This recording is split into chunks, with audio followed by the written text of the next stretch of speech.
Era uma vez, numa cidadezinha esquecida pelo tempo, chegou um profeta. A sua voz era como um rio, fluindo com palavras de sabedoria e esperança. No início, as pessoas reuniam-se na praça, curiosas. Os seus corações, sedentos por algo mais, pareciam absorver cada palavra. Famílias inteiras, comerciantes, crianças, todos paravam para ouvir as suas pregações sobre amor, compaixão e o caminho para uma vida com mais significado. Porn Temple.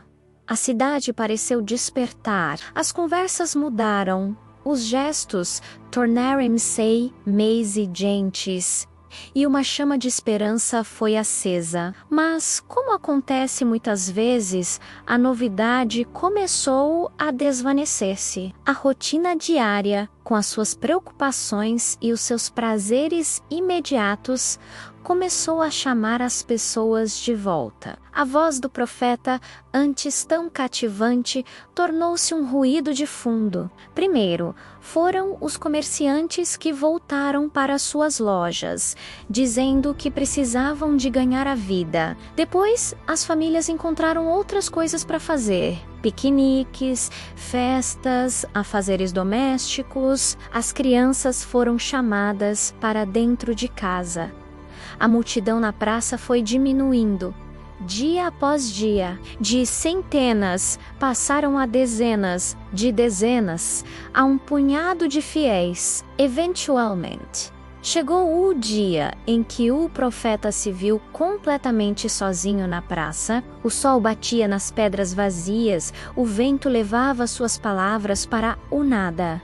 Mas ele não parou. Com a mesma paixão, com a mesma convicção, ele continuou a pregar. Falava para as casas de janelas fechadas, para as ruas desertas, para os pombos que ciscavam no chão. A sua voz ecoava, um monólogo de fé num palco de indiferença. Para quem passava apressado, ele parecia uma figura patética, um louco a falar com as paredes. Um dia, um viajante, passando pela cidade, viu aquela cena insólita. Um homem a discursar, com fervor, para uma audiência inexistente. Curioso e um pouco perplexo, o viajante aproximou-se, depois de o profeta terminar o seu sermão diário. Ele perguntou com genuína curiosidade: Senhor, eu vi ontem e hoje. Você prega com tanto ardor, mas não há ninguém aqui para o ouvir. Ninguém parece importar-se.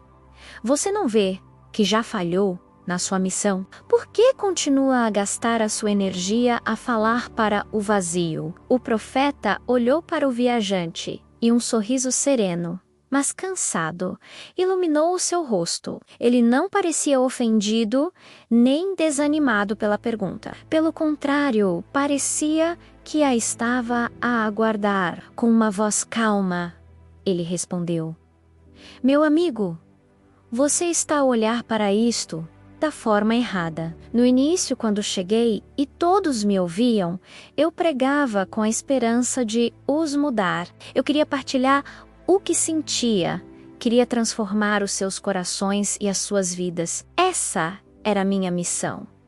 Ele fez uma pausa, olhando para a praça deserta, como se visse os fantasmas da multidão que um dia ali esteve. Mas agora, continuou ele, as coisas são diferentes. Eu já não prego para os mudar a eles. O viajante franziu a testa, confuso. Então por que prega? Perguntou. O profeta pousou uma mão sobre o seu próprio peito e disse com uma clareza profunda: Eu continuo a pregar para que eles não me mudem a mim. Essa resposta ecoou no silêncio da praça com mais força do que qualquer sermão. O viajante ficou em silêncio, a ponderar o peso daquelas palavras. Aquele homem não estava a lutar uma batalha para converter os outros. Ele estava a lutar uma batalha muito mais íntima. E, talvez, muito mais importante, a batalha para preservar a sua própria integridade, a sua própria fé, a sua própria essência no meio de um mundo de apatia e rejeição. Esta história, meus amigos, é uma poderosa metáfora sobre resiliência espiritual e integridade.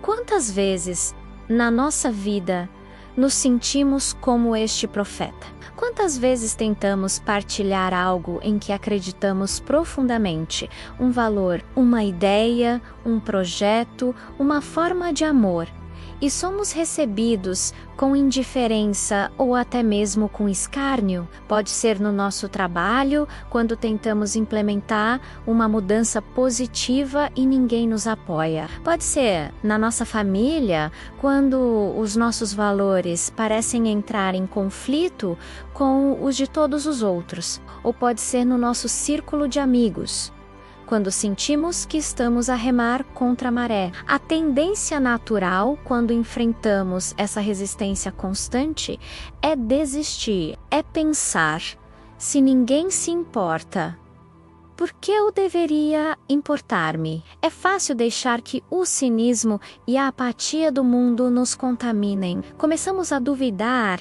de nós mesmos, das nossas convicções. Começamos a pensar que talvez os outros estejam certos e nós errados, e lentamente, sem perceber, começamos a mudar, começamos a conformar-nos, a baixar os nossos padrões, a silenciar a nossa voz interior, para nos encaixarmos, para não sermos o louco que fala sozinho. Mas a lição do profeta é um farol na escuridão. Ele ensina-nos que o verdadeiro propósito, por vezes, não é mudar o mundo exterior, mas sim impedir que o mundo exterior nos mude. Mantermos-nos fiéis a quem somos, aos nossos princípios, à nossa luz interior, mesmo quando ninguém parece ver ou aplaudir, é a maior das vitórias. A prática diária dele não era para a plateia, era para si mesmo. Era um exercício de autoafirmação,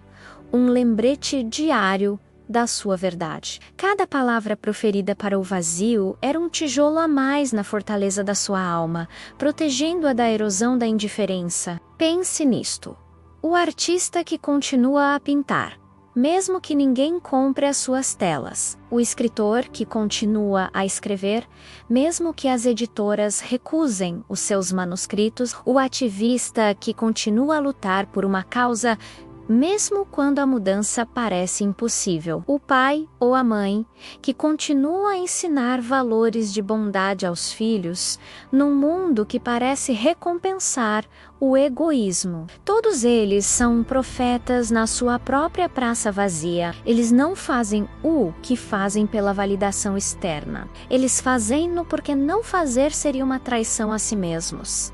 Seria render-se.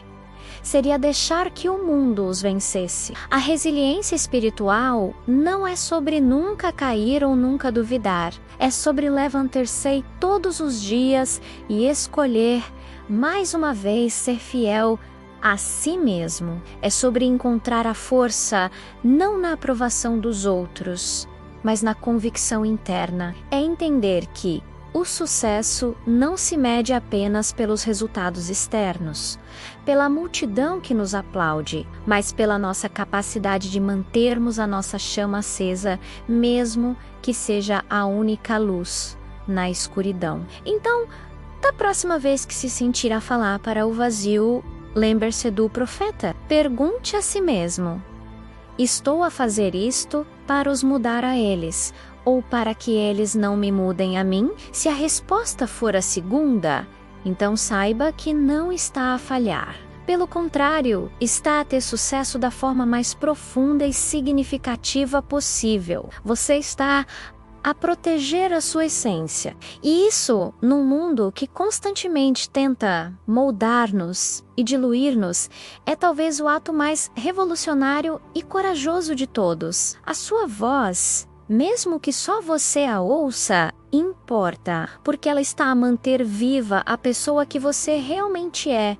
Obrigado por assistirem e por fazerem parte desta reflexão. Se esta mensagem ressoou consigo, deixe o seu comentário a partilhar uma situação em que teve de se manter firme nas suas convicções. E não se esqueça de subscrever o canal para mais histórias que nos fazem pensar. Até a próxima!